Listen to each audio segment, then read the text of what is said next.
Hey, Harv, welcome to the show. Thank you so much, Jason. Pleasure to be here. Yeah, tell us who you are, what you do. Yeah, my name is Harv Nagra. I live in the UK in London, and originally from Vancouver, Canada. I'm kind of like always been around the agency and consultancy space, working in marketing, kind of environments, marketing and design. And right now, I'm working for a company called Scoro as head of brand comms. But I host the Handbook, the operations podcast, where I talk to really brilliant people about running great agencies and consultancies as well. Awesome. Well, cool. Well, let's talk about kind of what you've seen around operations because a lot of, including me, when I got into the agency business, it was by accident. I was a creative. I knew how to do something cool and kind of fell into it. And so operations kind of took a while for me to really kind of figure out. So Yeah. what are some things that agency owners need to pay attention to on the ops? I think, Jason, what you're saying like kind of resonates because a lot of times there's the whole idea of the accidental founder, right? Somebody starts an agency because they're good at something or they're passionate about creating a certain kind of work for their clients, but that doesn't necessarily mean that they're good at running a business, and that's why there's well, I suppose folks like us in the space, like trying to help educate and kind of guide people along. But I think that's one of the main things I see is this whole kind of accidental founder thing. And so people kind of fumble along doing best effort, focusing on kind of sales is a big part of it in the early couple of years because you want to make sure that your concept gets off the ground and you're able to pay your overheads, right? But running the business well is what is kind of neglected. And often I see that this gets left a step or two behind where it should be. So one of the things that I talk about a lot is the idea of business maturity and business maturity models, because that was something I was exposed to a number of years ago when I was moving into kind of an operations director role at my past agency. Our then COO kind of introduced me to this idea, saying, "Look at it, reflect on this, and tell me where you think our business stands." And that was like a really eye-opening idea for me because intuitively, I thought we were doing pretty well. I had done a lot of work before I was even ops director or in this operations role, trying to get the business in a better space, in a better place, but I didn't really know what I didn't know, and that kind of business maturity model really helped me get a benchmark and understand what we should be aspiring towards. So I think What was the stuff that you didn't know at the time that you know now? I think the most fundamental thing is that there's kind of like the way I see it is that there's kind of stages in our lives, or like civilization has eras or whatever, right? And we see that we know that and we're aware of that, but when it comes to a business, we don't think about it that way. It just seems to be this kind of organic blob that's moving around. You're successful or you're struggling and things like that. But I think what was super interesting to me is that there's tiers to this stuff. Things are super chaotic in the beginning because you're just kind of making things up as you go. Picking tools off the shelf. Everyone's kind of, there's no processes documented. There's no consistent way of working. And then you start to kind of grow a bit. And then there tends to be like best practice in pockets. Maybe there's somebody, that is kind of operationally focused in a certain team that just says we need some control or something like that and tries to bring in processes for their team. And then you level up further. And that's where you start kind of documenting, having thoughtfully selected systems and working consistently, start generating good data. So that's a really good place to be. But with each of these levels, there's a smaller and smaller proportion of businesses, agencies that get to that level. So I think that's what's really the thing that we need to be aware of. Yeah, I created something a long time ago. I really kind of looked at kind of the stages of my journey through agency life, and I'd be curious to hear about the stages that you're talking about, like. How do we know which stage we're in? How I did it was I determined what was our biggest challenge, and then that put us in that. And then I was like, all right, well, if we can figure out this challenge, then we can get to the next stage and Hmm. kind of almost build, like the Egyptian pyramids, right? Like you got to Yeah. start with that foundation first. So what were the phases or stages Yeah. that you guys went through? There tends to be like in when you look at one of these models, there's tend to be like 5 stages. But the lens that I think way I break it down is looking through the prism of like people challenges, process challenges, uh, um, data and metrics, technology and tools, Mhm. and growth strategies. So you might be at a different level within all of those, right? But I think like if I reflect on my time at that agency before I was ops director when I first moved in, Jason, like it was well in that chaotic era is the way I describe it, level one, which was kind of when you sit down and you're a new starter, you would be onboarded basically by whoever you sat next to. And so there was a lot of wishful thinking that they're teaching you best practice, which there was no best practice. There was nothing documented, right? So you kind of learn the bad habits of the person you sit next to. And then that person then starts working that way and that gets passed on. Mm. Similarly, other kind of nightmare examples that I remember is that the way quoting was done or budgeting, it was just kind of made up in the sense that we would open up Harvest is what we were using, and you would kind of copy an existing quote that was already in the system and then tweak it for your requirements. But then you lose any insight into whether there was historic pricing connected to that budget that was created in the past, whether there was discounts applied. And so that is a really terrible way to be pricing and running a business. And So there then was really no leaders, I presume. there was leaders, but I don't think there was structure, if you see what I mean, right? It was being run very loosely. Yeah, because Yeah. I look at it as, especially with that scenario about, looking back at the quoting, like looking at, and this is historical pricing and just doing this. It's just, you know, especially because I've done that. I've gone through that phase many, many, many years ago, as you can look at the color of my beard. And I wasn't a leader back then. I wasn't even and I was a shitty ass manager because I couldn't stand managing people. Like, and looking back, I needed to hire people that could manage themselves, but I needed to Hmm. give them direction of where Yeah. they actually needed to go. Yeah. And I feel that, we were a leaderless company back Mm. then, Hmm. right? And that's kind of like with your scenario. It's like, yeah, I'll train you. You're sitting next to my cube or you're next to my Yeah. desk. I'll train you. This is how I've done it. And Yeah. they're probably making decisions based on what's best for them rather than what's Mm. best for the agency. Cause I didn't give it any fucking direction. Absolutely. Yeah. And I think in an organization like that, when I think back as well, almost all of us were external facing, client facing, right? And even a number of years forward, Jason, when I was kind of in that operations director role, I'd done a lot of work to help support the agency and kind of maturing some of their systems, some of the way they work, even onboarding and stuff like that, even though that wasn't my job. It was just me kind of stepping in and saying, hey, I can't stand the way things are done like this. It's just, this is a bit of a mess and it's a bit embarrassing. So I'm going to volunteer and just try to fix this.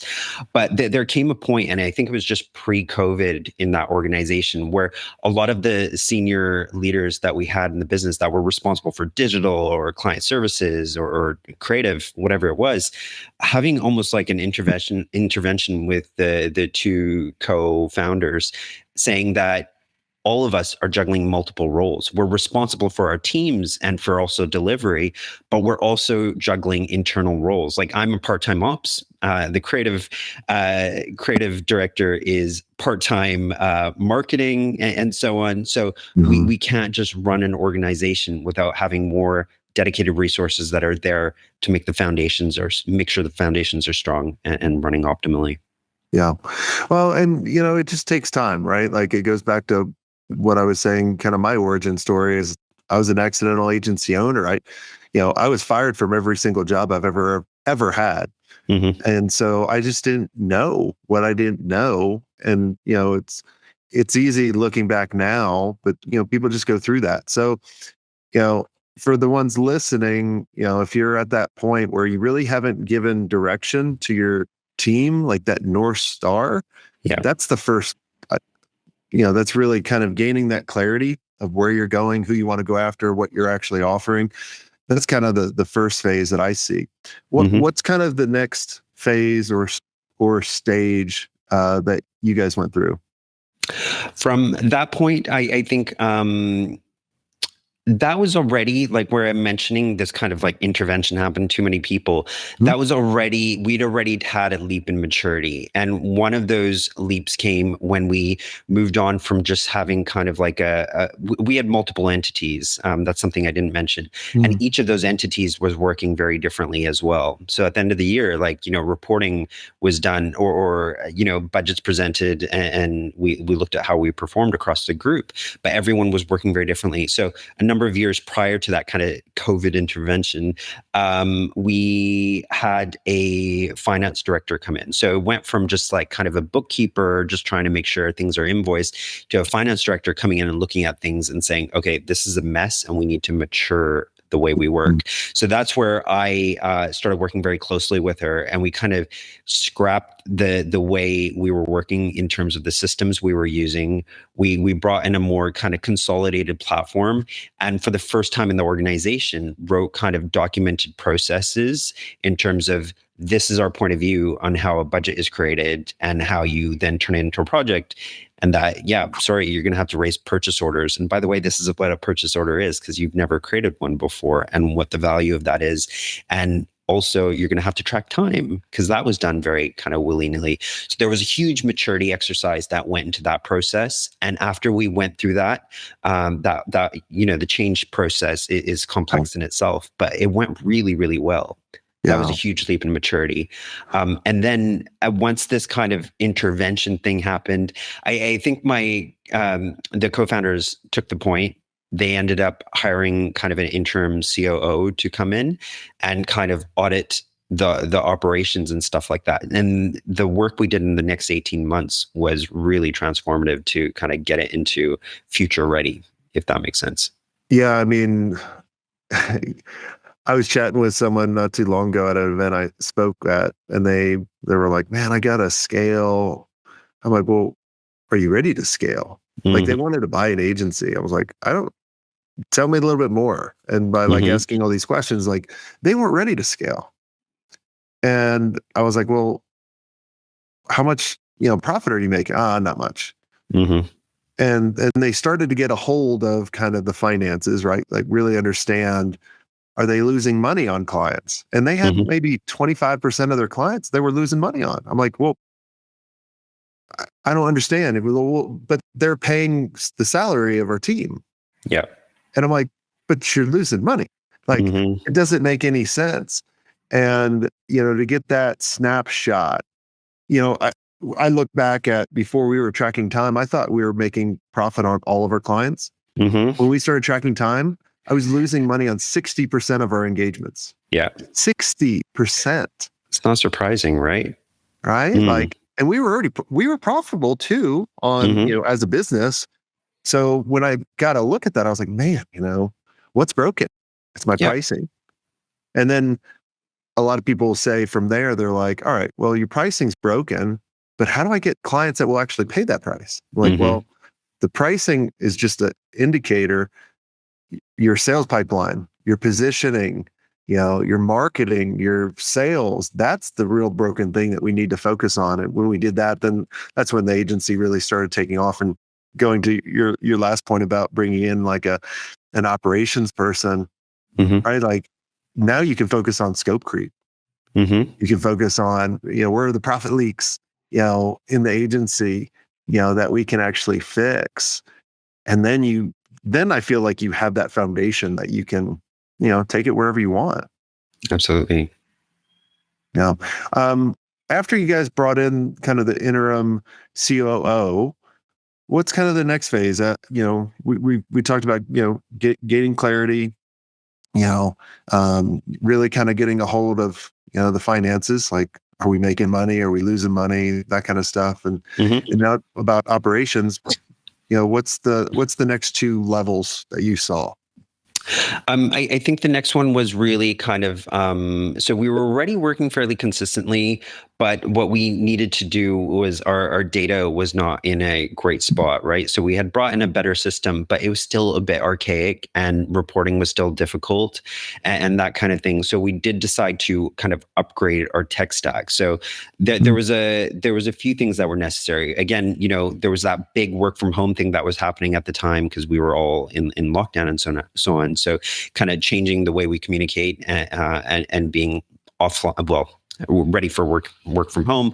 We changed our platform to one that allowed us to kind of collaborate across borders really fluidly, because like I said, we were multi-entity, and there were times when I would have to kind of time track on a project in France or Switzerland, for example, or vice versa. So we needed to be able to do that and report in a single place. So that's something we did. We upgraded our systems, and then really kind of leaning into learning and understanding kind of the metrics we needed to track, and just improving our reporting so that we could forecast revenue and capacity and that kind of thing, Jason, so that we weren't just kind of guessing at what was going to be happening in the coming months or the coming quarters, but actually had a bit of a preview, if that makes sense, in terms of what are, do we have too many people that are going to be sitting on the bench, or is there going to be enough, or is there too much work and we need to find a way to either bring in some freelancers or push out the deadlines or whatever it might be. So that kind of being more data driven was a big part of that maturity exercise. But also another thing that I think is it was a big part of it was a bit of restructuring. I think this person coming in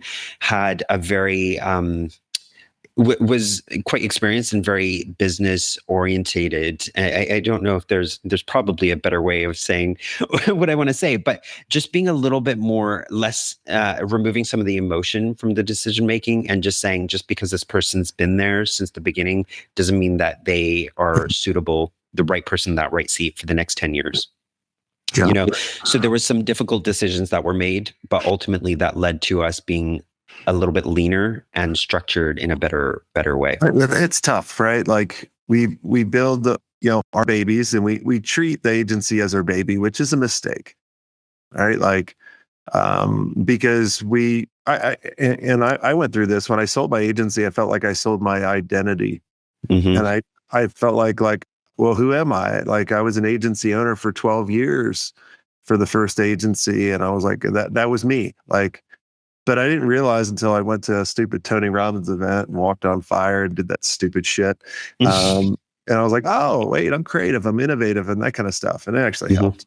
I just don't like the kumbaya stuff that they do. Yeah.